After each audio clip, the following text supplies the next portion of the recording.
Hello friends, welcome back to my channel. Friends, जैसा कि आप सभी लोग जानते हैं कि आपके एग्जाम में 14 मार्क्स के वोकैबुलरी से क्वेश्चंस पूछे जाते हैं, जिसमें 3 मार्क्स के ईडियम्स एंड फ्रेजेज आपसे पूछे जाते हैं, जिसमें लगभग 5 ईडियम एंड फ्रेज आपको दिए जाते हैं और 5 में से किसी 3 ईडियम या फ्रेज को आपको अपने सेंटेंसेज में यूज करना होता है। तो फ्रेंड्स, आज हम आपको कुछ इंपॉर्टेंट ईडियम्स एंड फ्रेजेस बताने वाले हैं और फ्रेंड्स ये हम आपको विद्या क्वेश्चन बैंक से बताने वाले हैं कि इसमें जो इंपॉर्टेंट ईडियम एंड फ्रेजेस हैं आप देख लीजिए। तो सबसे पहले फ्रेंड्स हम यहाँ पे देखते हैं कि एट द 11th आवर का मतलब क्या होता है कि 11वें घंटे में। 11वें घंटे में का मतलब क्या है कि मतलब एकदम लास्ट मोमेंट पे, एकदम अंतिम समय पे, अंतिम क्षण में। अब जैसे मान लीजिए आपको पैसों की ज़रूरत थी और आपने किसी से मांगा पैसे, अपने किसी फ्रेंड के पास गए, उससे बोले कि मुझे ये प्रॉब्लम है, मुझे पैसे चाहिए, और उसने टाइम दिया कि मैं 5 तारीख तक तुम्हें पैसे दे दूँगा। और जब 5 तारीख आ गया, आपको ज़रूरत पड़ी उस पैसे की, आप उसके पास गए पैसे लेने के लिए, तो उसने मना कर दिया। अब यानी कि उसने 11th आवर में आपको पैसे देने से मना कर दिया, यानी कि अंतिम समय में आपको पैसे देने से मना कर दिया। तो एट द 11th आवर का मतलब क्या हो जाएगा? अंतिम समय में। तो अगर आप इसका मीनिंग भी लिखना चाहते हैं तो आप इसके बगल में ब्रैकेट में लिख सकते हैं कि एट द लास्ट मोमेंट, यानी कि अंतिम क्षण में, अंतिम समय में। और इसके एग्जाम्पल आप लिख सकते हैं कि he refused to give me money at the 11th hour. उसने अंतिम समय में मुझे पैसे देने से मना कर दिया। He refused to give me money at the 11th hour। इस तरह से आप एग्जाम्पल में से यूज कर सकते हैं। अब इसके बाद नेक्स्ट इडियम हमारा है फ्रेंड्स कि at his fingers end, या फिर इसको ऐसे भी पूछा जा सकता है कि at his fingers tip। And या फिर टिप, दोनों में से कोई एक करके पूछा जा सकता है। at his fingers tip का मतलब क्या होता है? जो हमेशा हमें याद रहे, जो चीज़ हमेशा हमें याद रहे, हमेशा हमारे माइंड में रहे। तो इसके लिए हम इसका मीनिंग लिख सकते हैं कि रेडी इन माइंड, जो माइंड में हमेशा तैयार रहे, रेडी इन माइंड। इसका आप मीनिंग लिख सकते हैं और इसको अपने सेंटेंस में यूज कर सकते हैं कि अब जो भी चीज़ आपको आपके दिमाग में हमेशा रहता है, वो चीज़ आप इसमें लिख सकते हैं। जैसे the rules of grammar are at my fingers tip, ऐसे लिख सकते हैं। द रूल्स ऑफ ग्रामर, अगर आपको नहीं याद रहते हैं, ग्रामर के रूल्स नहीं याद रहते हैं, तो आप इसमें नॉट भी लगा के लिख सकते हैं कि the rules of grammar are not at my fingers tip. इस तरह से आप लिख सकते हैं, क्योंकि टिप का मतलब भी छोर या किनारा होता है और एंड का मतलब भी छोर या किनारा होता है। तो इसमें से दोनों तरीके से क्वेश्चंस पूछे जा सकते हैं, एट हिज फिंगर्स टिप या फिर एट हिज फिंगर्स एंड, या फिर हिज के जगह पे वंस करके भी पूछा जा सकता है कि एट वंस फिंगर्स टिप, इस तरीके से। तो जो चीज़ आपको हमेशा याद रहता है वो चीज़ आप इसके एग्जाम्पल में यूज कर सकते हैं। या फिर आप कह सकते हैं कि the date of your birth is at my fingers tip, यानी कि तुम्हारा जन्मदिन हमेशा मुझे याद रहता है। इस तरह से आप इसे अपने सेंटेंस में यूज कर सकते हैं। और नेक्स्ट इडियम हमारा है अ पेटीकोट गवर्नमेंट। जैसा कि आप पेटीकोट वर्ड से आप इसको यहाँ पे गेस कर सकते हैं। पेटीकोट कौन पहनता है? महिलाएं पहनती हैं। तो अ पेटीकोट गवर्नमेंट का मतलब है महिलाओं की सरकार। तो इसका मीनिंग आप इस तरह से लिख सकते हैं कि the rule exercised by the women. और अगर आप इसे अपने सेंटेंसेस में यूज़ करना चाहते हैं तो आप इसे इस प्रकार से यूज़ कर सकते हैं। In the early years when Akbar was too young, यानी कि पहले के समय में जब अकबर बहुत ज़्यादा छोटे थे, there was the rule of petticoat government, तब महिलाओं की सरकार चल रही थी। अब इसके बाद फ्रेंड्स हमारा नेक्स्ट इडियम हम देखते हैं कि एट अ स्टोन्स थ्रो का मतलब क्या है? स्टोन का मतलब पत्थर होता है, थ्रो यानी फेंकना। अगर आप कोई पत्थर उठा के फेंकते हैं, तो वो कितनी दूरी तक जाएगा? कितना भी दूर जाए लेकिन वो आपके पास ही रहेगा, बहुत ज़्यादा दूर तक नहीं जाएगा। तो एट अ स्टोन थ्रो का मतलब होता है कि नज़दीक होना, कोई भी चीज़ आपके नज़दीक होना।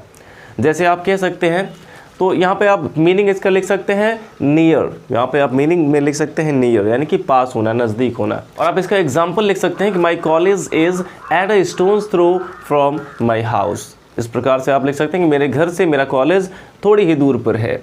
माई college is at a stone's throw from my house. इस तरह से आप इसको एग्जाम्पल में यूज़ कर सकते हैं।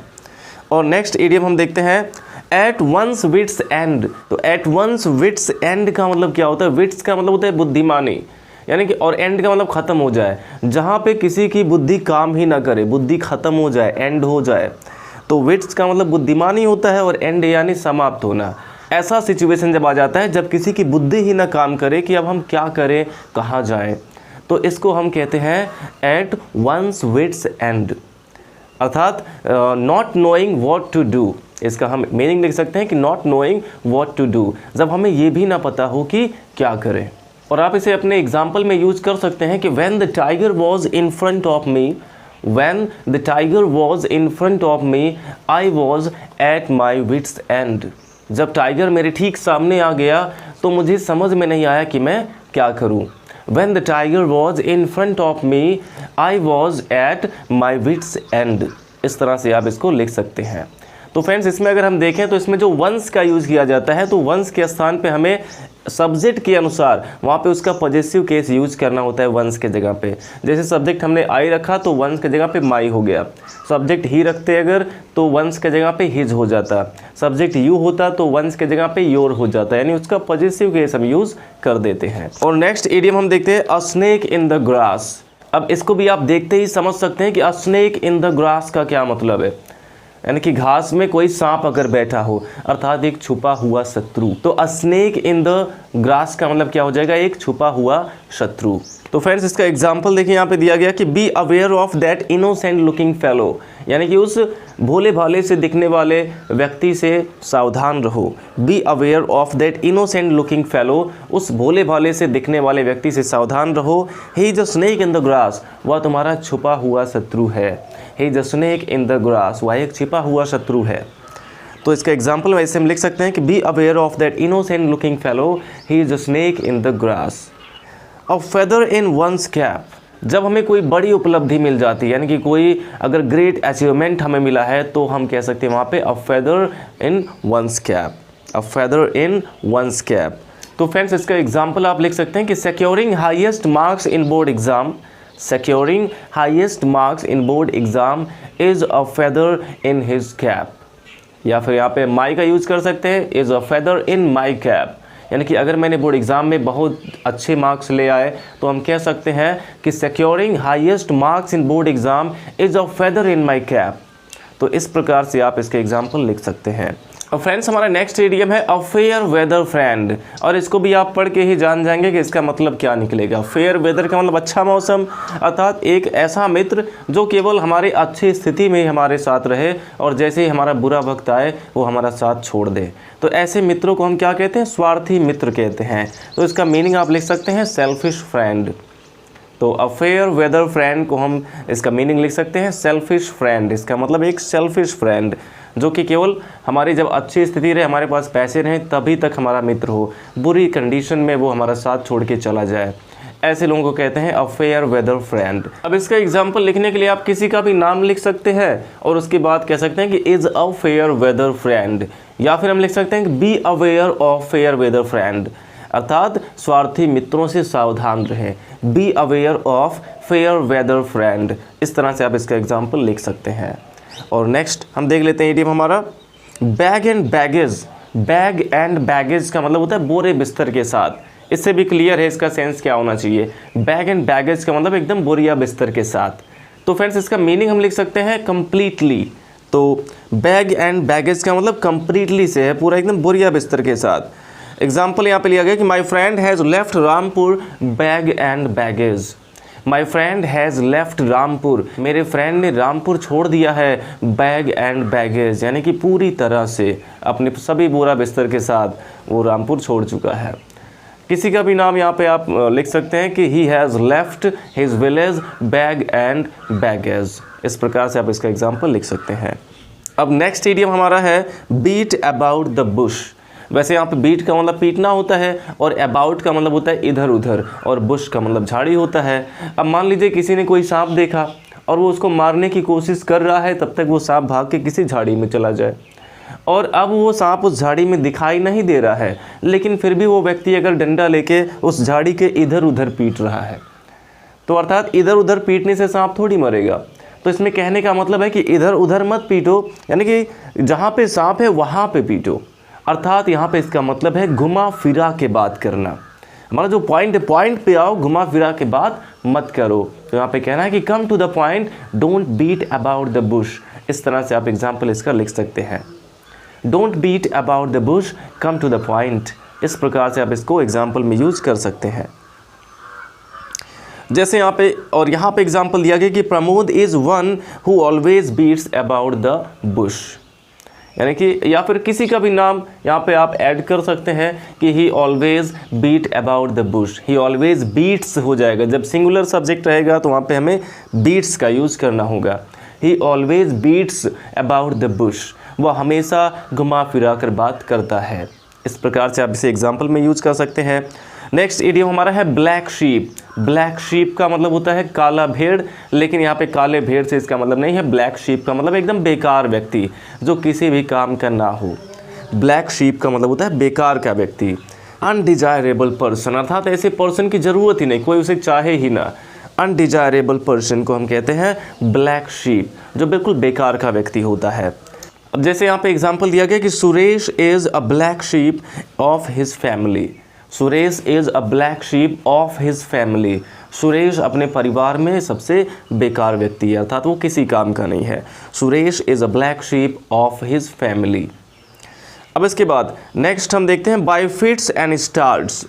बाय फिट्स एंड स्टार्ट्स, ये भी अक्सर आपके एग्जाम में पूछा जाता है। बाय फिट्स एंड स्टार्ट्स का मतलब है अनियमित रूप से, अनियमित रूप से। बाय फिट्स एंड स्टार्ट्स का मतलब है अनियमित रूप से, अर्थात इर्रेगुलरली। इर्रेगुलरली इसका मतलब हो जाएगा अनियमित रूप से। जैसे I take my medicine by fits and start, या फिर कह सकते हैं कि he comes to school by fits and starts, यानी कि वह अनियमित रूप से स्कूल आता है। तो अपने सेंटेंस में आपको यूज करना है बाय फिट्स एंड स्टार्ट्स, जिसका मतलब है अनियमित रूप से। और हम देख लेते हैं friends bye hook or by crook. ये तो आपको बिल्कुल पता होगा कि किसी भी तरीके से, bye hook or by crook, यानी कि चाहे ईमानदारी से चाहे बेईमानी से, किसी भी तरह से अपना काम चला लेना। तो bye hook or by crook का मतलब किसी भी प्रकार से, इन एनी वे या फिर बाय एनी वे, इसका मीनिंग हो सकता है।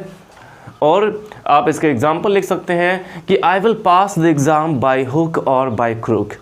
आई will pass the exam by hook or by crook. अब नेक्स्ट इडियम हम देखते हैं फ्रेंड्स, हमारा है bone of contention. Bone of contention, जैसे एक इडियम और भी इसी सेंस का रहता है, एप्पल ऑफ डिस्कॉर्ड। तो एप्पल ऑफ डिस्कॉर्ड का मतलब होता है झगड़े की जड़, और यही सेंस वाला ये भी है bone of contention. Bone of contention का भी मतलब होता है झगड़े की जड़। चाहे बोर्ड ऑफ कंटेंशन हो और चाहे एप्पल ऑफ डिस्कॉर्ड हो, तो इन दोनों का मतलब होता है झगड़े की जड़। तो यहाँ भी आप वही एग्जाम्पल लिख सकते हैं कि कश्मीर इज़, तो ये सबसे फेमस एग्जाम्पल इसका है कि Kashmir is a bone of contention between India and Pakistan.